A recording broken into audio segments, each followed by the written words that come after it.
going on, everybody? It's your girl, Yo, it's French, and I am here with my baby, Frankie. Introduce yourself. Hey everyone out there, to the lovers, most of you who are watching may know me, and those who don't, I am Frankie Allday. I'm an R&B singer-songwriter from Philadelphia, but living in New York City, the Bronx, BX, for the past 15 years. So I'm really excited to be here today with French, but I call her Frankie, so I may go back and forth. But really excited to be here to talk about my upcoming concert, and I'm so honored that you accepted. I am. Thank you. Yeah, when I called you, I was nervous. What you was nervous about? Well, it's like, working in this business, and you can probably attest to this. People have egos. People have this. People have this delusional sense of fame. And so, you reach out to them and say, oh, do you want to be involved in this or help me with this? And the ego comes in. So, and I just, like I told you on the back end, because I've known Frenchie for a little over a year now. And what you do is so phenomenal. Like, I love your Yo is French YouTube channel. And you're phenomenal as well. Thank you, appreciate that.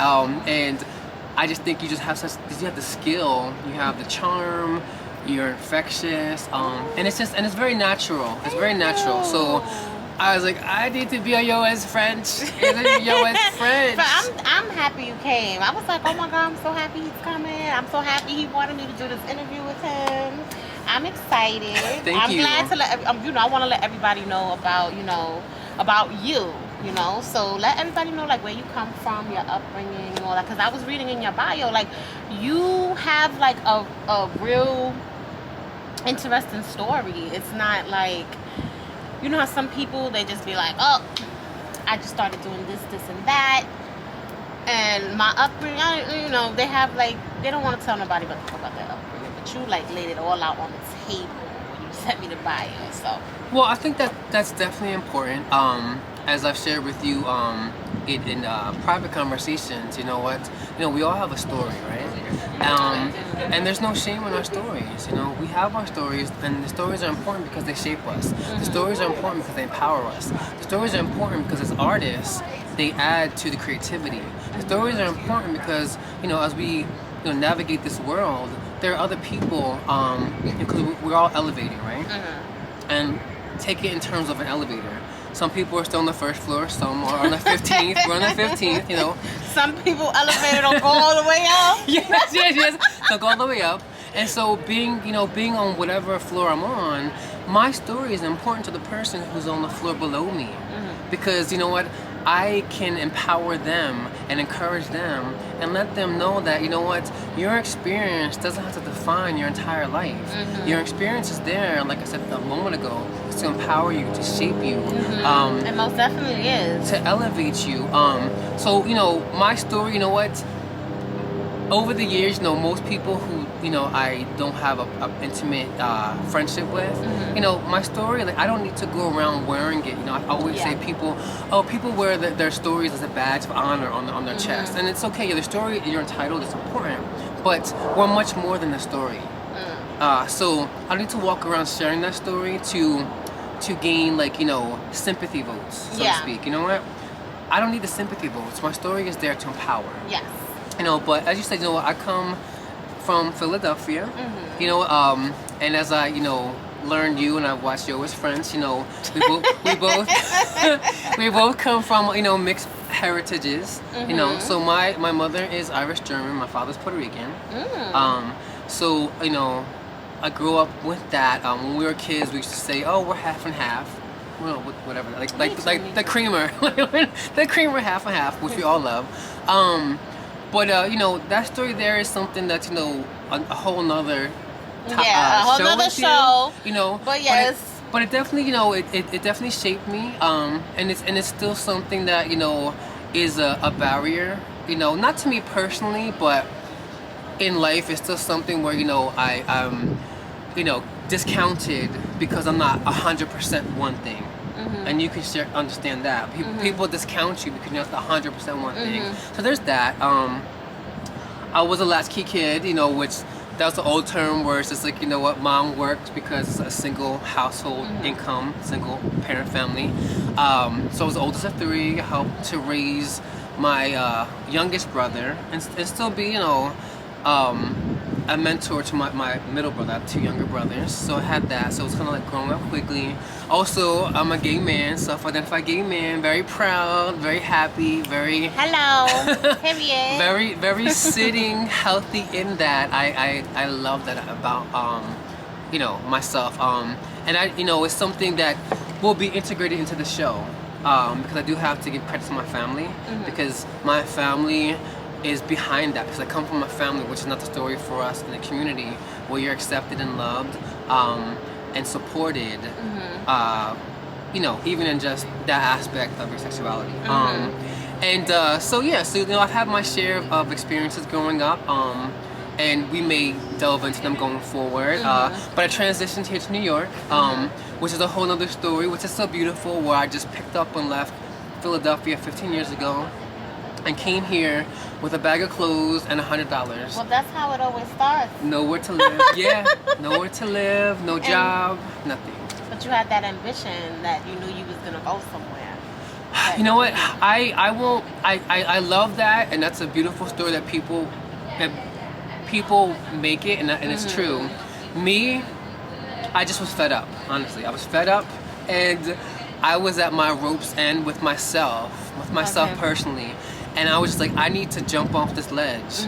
I don't know where I'm gonna fall, but it's got to be somewhere, and you know, just jump. So for me, the transition to here, just on sheer, just like a risk, and coming with no certainty, was just like, it's got to be something different, because where I was at personally, I wasn't happy at all with that. Yeah.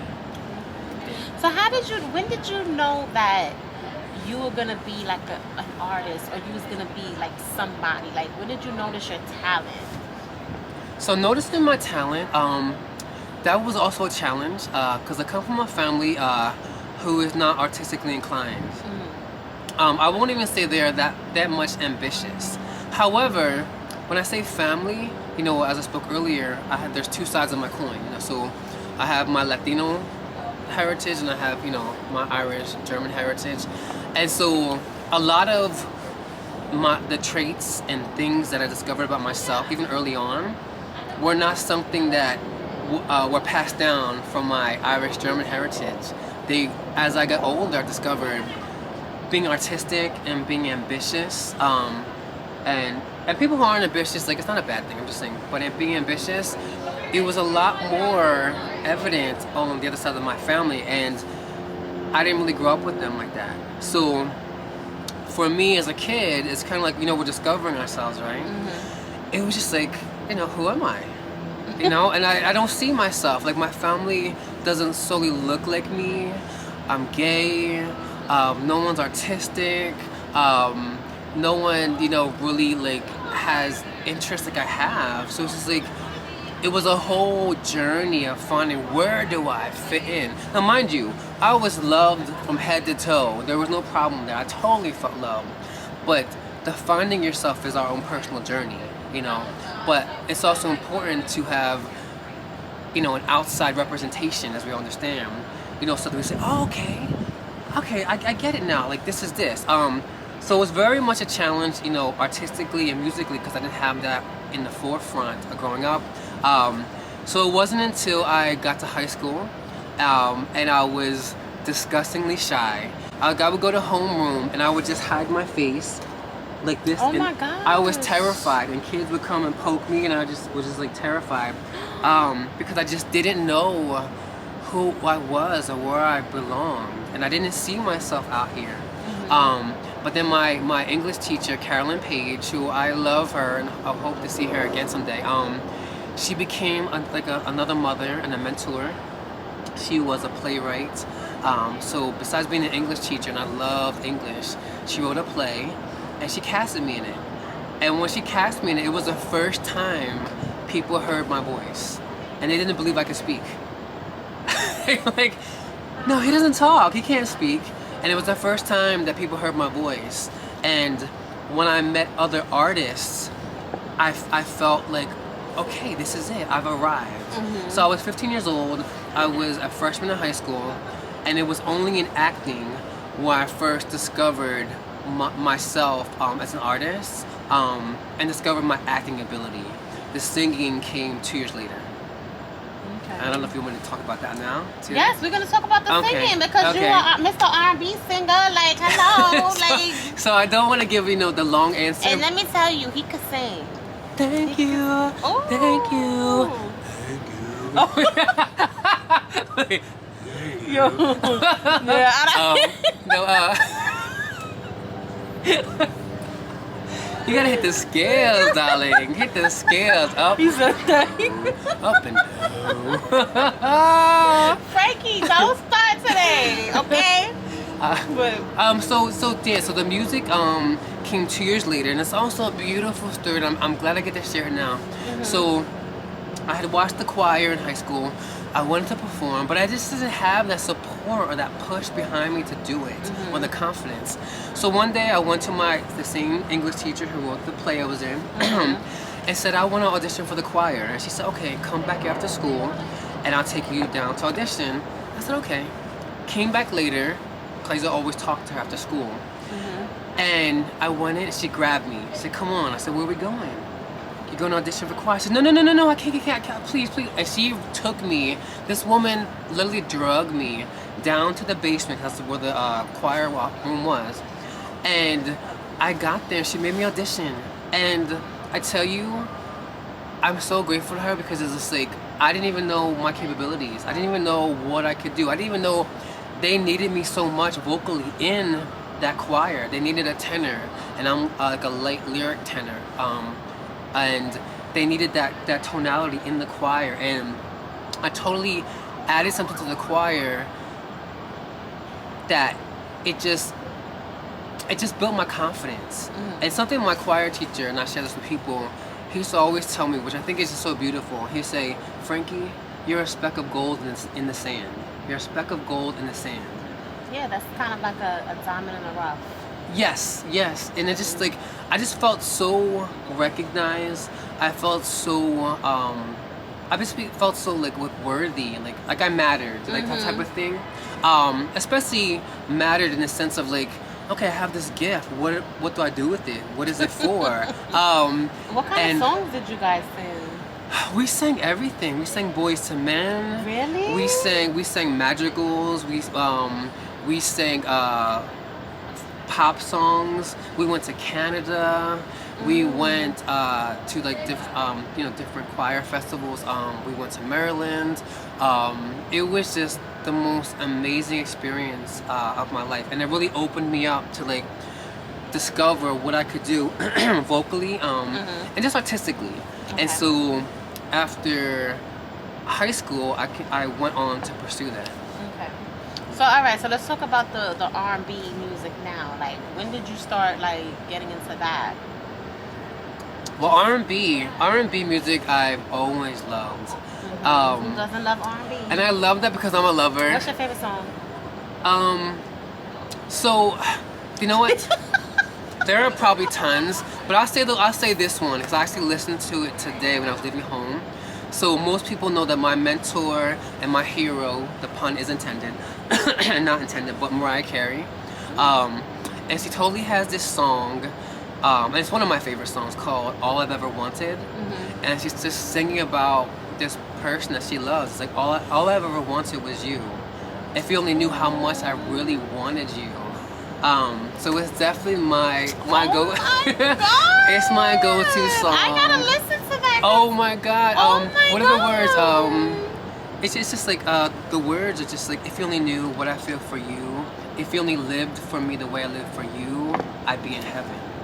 You know, and it's just like, if you just knew how I felt for you. So that is one of my absolute favorite songs. Yes. Oh, that's so beautiful. Yes. I totally love her. And you know, we'll probably get to it as well, but in all of my concerts, I cover a Mariah Carey song. Oh, okay. Yeah. So my first concert, I did My All, and I wowed myself because I'm terrible at technology, but I discovered how to make like movie editing, and so I actually duetted the song with her. So I sang the first half to like an acoustic version, instrumental of the My All, and then I brought her in on screen, the video for the second, and I sang like harmony with her. Look at you. Yeah. Okay. Yes. Okay. And the second concert, I did Always Be My Baby. And I'm not gonna give it away for the third concert. Come to the show, baby. Yeah. So the third concert, I will cover her again. Baby.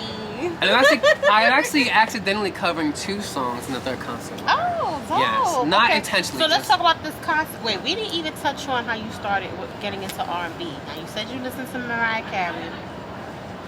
So, and you did 3 concerts. Well, this is your 3rd concert, right? All right. So when did you get, like, you know, how old were you once you realized, I want to take this serious? So, you know, I took vocal lessons for like 5 years. Oh. I did classical voice. So I had all the operatic training, which is just technical training, really. And I really wanted that time, like, you know, to like please my teacher, who was like a father figure, and I loved him so much. So I was kind of like leaning towards doing opera, but I was like, I don't feel this, you know. But I know you out there like, no, yeah, I know. But I tell you, any singer out there, if you are a singer, get the classical training. It is priceless, and it means everything to your tonality, excuse me, and the production of your voice, your breath, all of this, and it will totally catapult you into another level with your artistry as far as vocal abilities. But the R&B, it was never a question, and it still holds true today. There's nothing more emotionally like connective and filled with substance like an R&B song. Like that song comes on, and like it's just like you are totally right in your emotions. And because I'm an emotional creature, and because I like songs to me to have substance, the words should mean something, the poeticness of it. It's clear R&B is the way to go. At least for me. Like R&B is it. Like I think like people, even no matter what type of music you like, I think everybody will love R&B because like once that comes on, it's just like it's in your veins. That's what I be saying. Like my love is like 90s R&B, baby. Yes, absolutely, absolutely. That's it. So I love R&B for that. I love it because R&B can, you know, it can be just it's just so sexy. Like R&B can be sexy. It can be totally emotional and dramatic. Okay, so how would you like? Are you dramatic or are you like sexy? I'll tell you this. I am sexy. Period. Period. I am sexy. You know, some of my most notable records that I wrote are Closer. And Closer is all about just like, you know what, your boo, you know, like making your boo feel like everything from head to toe. Yes, like, you know, it's all that candle dripping on you in the dark, only by the candle, you know. And that's what Closer is about. Like, you know, I just want to make you feel like a piece of love all day, pun intended, every day, you know. And then I have my song Voyeur. And Voyeur is totally about like, I'm sitting here and I want to watch her serve him. I want to watch her like lay it on him, like the visual. And I'm all about that, like sensuality and passion, I love that. Eroticism. Yeah, like, I love that shit. So that's where I come from when I go to music. But I can, you know, when it's needed, you know, I can be dramatic, but you know, I think like, you know, when I approach a song, I want it to be something that like, you know, people like, you know, the world itself is dramatic. So as an artist, I want to write music. The dramatic stuff is great, but I want to write the stuff and sing the stuff that takes people away from that. Yeah. Takes them away from that, you know? Like that's important, but I want to bring you out of that. The world has enough of that. All right, so let's talk about this concert you're gonna do. Yes. What is up with this concert? So the concert, I have so many emotions over. first and foremost, the emotions come from, it's gonna be in my hometown. It's gonna be in Philadelphia, my stomping grounds, you know, my hood, you know, my hood, you know, and you know, it's incredibly important to me because, you know, the hometown aspect. Also, this will be the first time in a long time, and maybe even the last time, because who's promised tomorrow, that I'll be able to have, as I spoke earlier, both sides of my family in the same room together. Oh wow! Not that there's any animosity between them. No, but you know, I know how that goes. You know, it happens to bring them both together, and this is two parts of my wholeness. Mm-hmm. This is the two parts where I longed for as a small child, trying to figure myself out.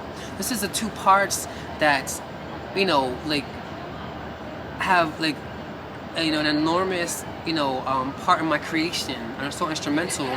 And so it'll be like a mirror back to me. I'm standing, this one being, and seeing the sea of the variety of me, and how I came to be this Frankie Allday, or just Frankie, I mean, like on stage here. And that's incredibly, you know, important. And also, I named the concert after my mother. So my mother's name is Mary Jane. Okay. Yes, and I named it. So you're throwing this concert or some? No, I am an independent artist, solely producing this off my blood, sweat, and tears. The back of my back, yeah, my dollar. And I am doing, you know, coordinating. What day is this gonna be on? June 18th this year in Philadelphia at the Ruba Club, Philadelphia, 8:00 p.m. That's amazing. Yeah, you can go to my Instagram or my Facebook. Let them know where to find you. Yeah, so my Instagram is Frankie Allday 77, all one. So FrankieAllday 77. The link is on there. You can go buy a ticket. I'm also on Facebook, so it's Frankie Allday or Frankie Allday fan page.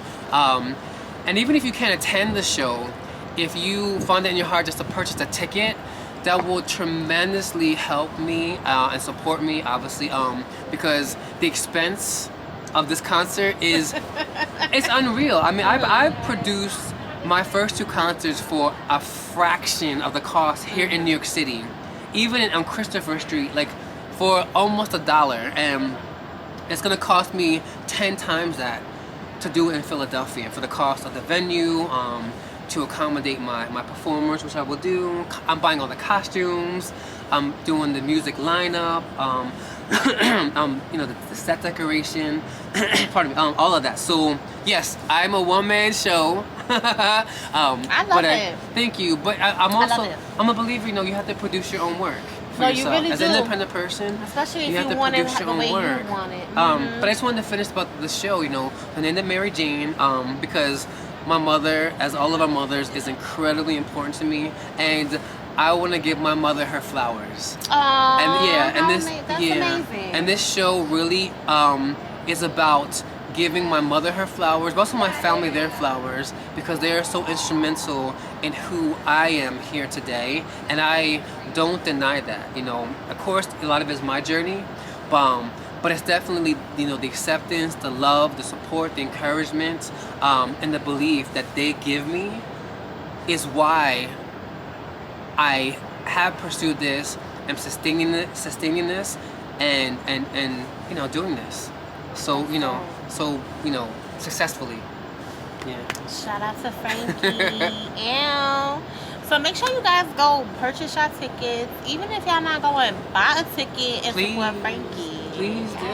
Thank you. Thank you. Yes. So is anything else you want to, you know, let them know about? I just really want people to come out to the show. I know they will. I just want to shout out to I got a text from my nephew today. Yes, give you a shout out. So it's my oldest nephew, and his Robbie, and I got the text was, "Hi, my favorite uncle." Aww. And I was like, okay, how much do you need? So I said, hey, how much, you know, I didn't say how much do you need. I was like, hey, you know, and he totally responded back. He said, he said, "Oh, remind me, where can I go to buy tickets for the show? Because him and his girlfriend want to come." Aww. And I was really so touched, you know, because, you know, you never know the kids these days, like, if they're gonna be like, you know, about it. But I was just so touched because, again, like as I was saying earlier, my family is so supportive, you know, and so much adoration of me and what I do, and I'm just so incredibly grateful. And you know, this, you know, what do they call it? You know, this is my when we do a show. I can't think of the term. I'm gonna think of it when we stop taping, but it's my love story, or something. It's my love story. It's my thanks back to my family in my hometown. This show, that's what it really is. Like, this is really about what I want people to take away from the show is that I am there to say thank you and give gratitude for all of, just like I said, the love and the respect and the generosity that you all give me. And it's not monetary, it's just yourselves. And there's nothing that I set out forth to do personally to gain that. It's just me being myself, and it just really motivates me to say, oh, well, I'm doing what I'm supposed to be doing, because people are really connecting with me. That's right. You know, people are really showing up for me. You know, people are really, you know, standing behind me, and I have just so much gratitude for that.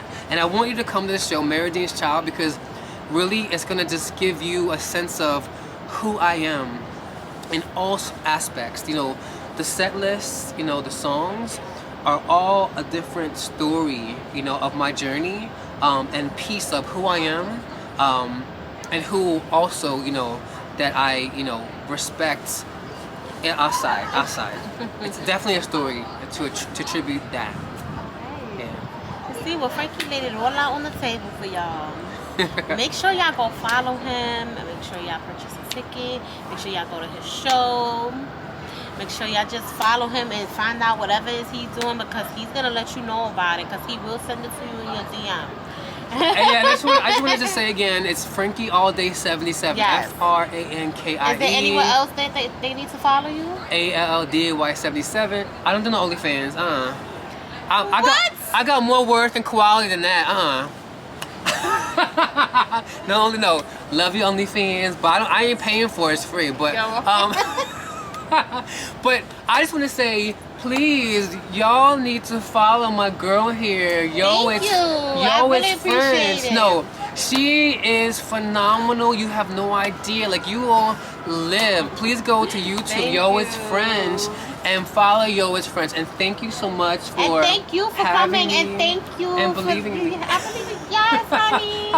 And thank you for believing in me. No, of course. And I know it's, you know, it's across state, but if you want to come to the show, you and a couple of guests, Yes, I'll be so dope. it will be, you know, comped. Please come if you can. Thank you. And if we didn't say It's French, but she also is a Frankie. So Yes, I I'm am a Frankie living. too. She's a Frankie too. The Frankies. The Frankies. And I feel so Grease right now. What was that group? The Pink Jackets? Oh, the Pink Ladies. Ladies. And this was unintentional. Yes, this really was unintentional. This really was. Unintentional.